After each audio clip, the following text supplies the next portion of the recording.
Selamat pagi, saya Zaki Satriwijanto dan pada kali ini saya akan mempresentasikan mengenai proposal bisnis plan, yaitu adalah aplikasi SIPDAMBER atau Sistem Integrasi Budidaya Ikan dalam Ember.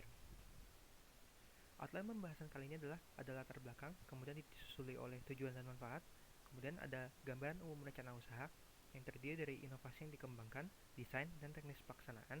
Lalu kemudian ada komoditas yang dikembangkan, ada lele dan gurame.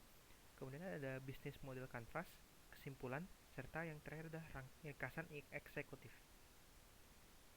Untuk latar belakang, kita mengetahui bahwa COVID-19 itu terdapat PHK dan penurunan pendapatan, dan ini akan menjadi permasalahan bagi ketahanan pangan serta ketahanan ekonomi bagi rumah tangga. Sementara itu, dari Juli Nursani tahun 2015, terdapat inovasi yakni adalah budidaya ikan dalam ember atau budik damber, yakni merupakan sistem aquaponik yang membudidayakan ikan di dalam wadah ember. Dan ini cocok dan ditujukan dari Juli Nursandi tersebut sebagai untuk masyarakat perkotaan dengan lahan terbatas. Namun, ternyata dalam kenyataannya belum banyak digiatkan oleh umum, terutama di masyarakat perkotaan. Hal ini dikarenakan belum familiar serta terbatas di penggiat budidaya. Oleh karena itu, dibuatlah aplikasi SIPDAMBER sebagai solusi. Solusinya apa? Sebagai solusi ketahanan pangan, ketahanan ekonomi, serta pendidikan dan penghubungan bagi masyarakat perkotaan agar dapat mengadaptasi sistem budik damber terhadap permasalahan mereka. Tujuan dan manfaat dari aplikasi ini adalah menentukan strategi ramah aplikasi SIPDAMBER, kemudian menentukan bisnis model kanvas dari aplikasi SIPDAMBER. Lalu kemudian manfaatnya adalah solusi ketahanan pangan dan ekonomi untuk masyarakat perkotaan, serta media inovasi dan relasi pada kegiatan budik damber. Untuk inovasi yang dikembangkan, aplikasi ini akan menggunakan kegiatan multiranah atau dalam secara teori adalah inovasi sintesis. Selain itu juga terdapat fungsi e-commerce yang khusus pada bidang budik damber, yakni adalah inovasi bagian extension dari sebuah fungsi e-commerce. Yang terakhir adalah penggunaan citizen science data dalam aplikasi tersebut. Desainnya seperti apa sih? Untuk pertama adalah subkategori pendidikan, yaitu adalah untuk tutorial budik damber bagi para pengguna aplikasi. Kemudian ada tentang perniagaan, yakni yang melakukan aplikasi ini akan memberikan fasilitas atau media sebagai jual beli hasil budidaya, kemudian benih budidaya, dan peralatan budidaya. Kemudian ada konsultasi.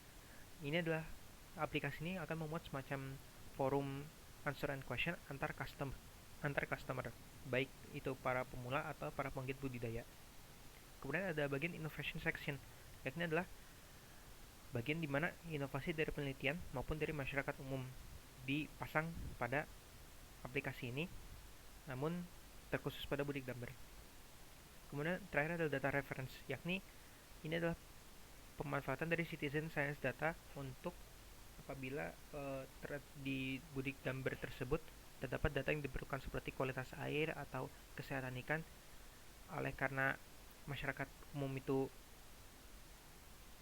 terfasilitasi lebih lanjut, maka aplikasi ini akan menyediakan data reference dari para ahli maupun dari para penggiat budidaya yang sudah ahli.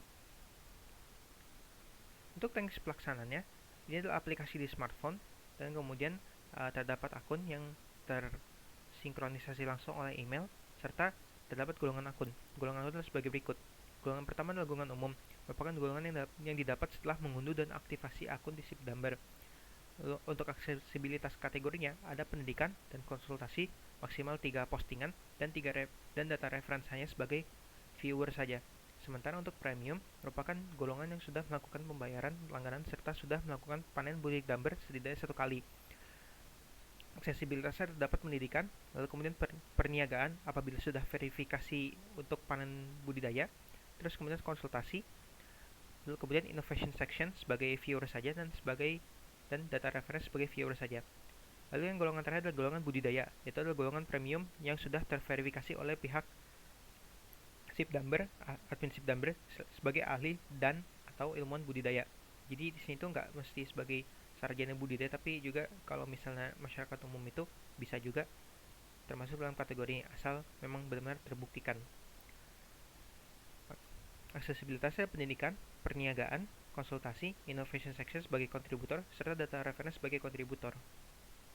Untuk teknis pelaksanaan itu, pertama dimulai dari golongan umum. Kemudian setelah membayar langganan per bulan itu sebesar 9.999 per bulan ya, maka akan di-upgrade sebagai jadi premium.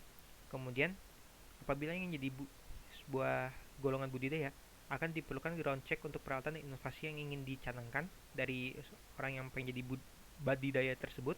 Kemudian terdapat surat persetujuan komunitas setempat, yakni bisa untuk surat RT atau surat kepala desa atau juga surat komunitas budidaya setempat. Kemudian ada trial check inovasi atau data, yakni bisa dilakukan secara aplikasi di mana para user aplikasi yang lain akan mengecek dari inovasi atau data tersebut apakah valid atau tidak. Selain itu juga dari sistem SIP-Damber tersebut, ahli-ahli budidayanya akan memverifikasi apakah inovasi atau data ini benar atau tidak. Apabila benar, maka akan di-upgrade sebagai user bergolongan budidaya. Untuk awal pelaksanaannya hanya terbatas pada kota Depok, kemudian ditargetkan terdapat 10% dari total kepala keluarga di Depok yang berlangganan sekitar 55.261, dan dibutuhkan 2 tenaga administrasi, 2 tenaga ahli budaya, dan 1 akuntan untuk pelaksanaan awalnya. Untuk komoditasnya, komoditas paling umum adalah lele dumbo dan gurame.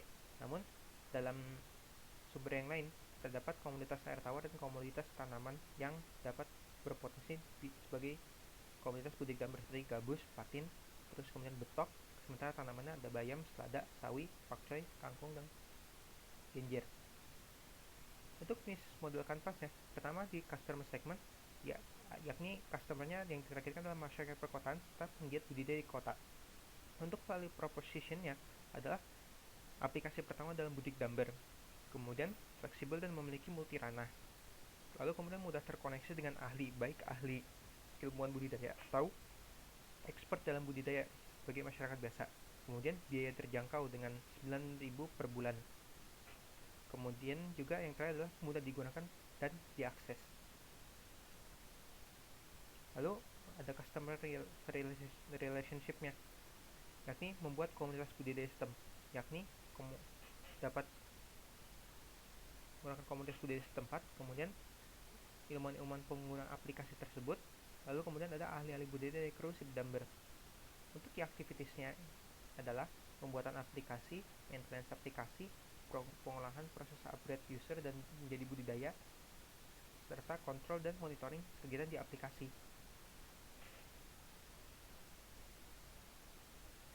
Untuk key partners atau partner-partner yang akan bekerja sama atau memperoleh saling untung satu sama lain adalah komunitas budidaya setempat, ahli-ahli budidaya, dinas pemerintah setempat, distributor peralatan budidaya, pemilik usaha pembenihan ikan untuk ikan sayuran, serta pemilik usaha yang membutuhkan suplai stok ikan dan sayuran seperti mungkin pedagang nasi uduk atau pengecer sayuran atau pengecer ikan di pasar, seperti itu. Untuk key resource-nya itu membutuhkan modal, lalu SDM yang terdiri dari akuntan, software developer, admin aplikasi, dan ahli budidaya. Lalu kemudian revenue streams-nya didapat dari komisi hasil jual beli serta pendapatan dari biaya langganan per bulan. Untuk cost structure-nya itu adalah pembuatan aplikasi serta gaji staff atau tenaga kerja. Yang terakhir untuk channel agar aplikasi dapat tersebar luas adalah perikanan media sosial, referensi komunitas, mutu-mutu dari rumah tangga yang pengguna aplikasi, referensi balai perikanan, serta referensi para ahli atau universitas tempat. Cash flow selama 1 tahunnya diperkirakan pengeluarannya terdiri dari pembuatan aplikasi, kemudian gaji tenaga administrasi, kemudian gaji tenaga akuntan, kemudian juga gaji dari ahli budidaya, serta ada biaya periklanan serta maintenance aplikasi. Untuk pembuatan aplikasi hanya 1 kali sebesar 1.500.000, kemudian tenaga administrasi, tenaga akuntan, ahli budidaya, dan biaya periklanan itu dikeluarkan rutin secara per bulan selama 12 bulan atau 1 tahun. Tenaga administrasi 200.000, akuntan 200.000, ahli budidaya 450.000, biaya periklanan 2 juta, sehingga didapatkan total seperti ini, serta maintenance aplikasi yang ini sebagai uang darurat apabila aplikasi terjadi shutdown atau seperti semacam hal tersebut, yang dimana alokasinya adalah 1 juta, sehingga didapatkan total pengeluaran adalah 49.300.000. Untuk pendapatan dengan komisi jual beli yang diperkirakan sebesar 10% dengan minimal komisinya ada 100, kemudian juga langganan per bulan yaitu adalah sebesar 99.959 yang mana dikalikan dengan jumlah kepala keluarga yang Depok yang telah diperkirakan yaitu 10%-nya sebesar 55.261, sehingga didapatkan kuantitasnya itu dua-duanya masing-masing adalah 663.132, sehingga didapatkan total pendapatan sebesar 6.696.970.068, sehingga didapatkan laba yakni sebesar 6.647.670.068 rupiah. Untuk kesimpulannya, kanal aplikasi SIPDAMBER dapat ditentukan menjadi 5 kategori, yakni pendidikan, perniagaan, konsultasi, kolom inovasi, serta citizen science. Untuk ringkasan eksekutifnya adalah bahwa pandemi COVID, ketahanan pangan, dan ekonomi tertantang. Oleh karena itu, masyarakat perkotaan yang masih kurang info tentang Budik Damber itu masih banyak. Oleh karena itu, dibutuhkan inovasi yakni aplikasi SIPDAMBER, yang dimana terdapat ranah pendidikan, perniagaan, konsultasi, innovation section, dan data reference. Untuk target awalnya adalah area kota Depok dengan 10% dari kepala keluarga kota Depok, ini sebesar 55.261 orang. Untuk timnya diperlukan 1 supervisor, 1 akuntan, 2 tenaga kerja administrasi, serta 2 ahli budidaya. Dana awal yang dibutuhkan diperkirakan sekitar 49.300.000 selama 1 tahun, serta laba kota yang didapatkan diperkirakan adalah 6.647.670.068 rupiah selama 1 tahun. Sekian, terima kasih.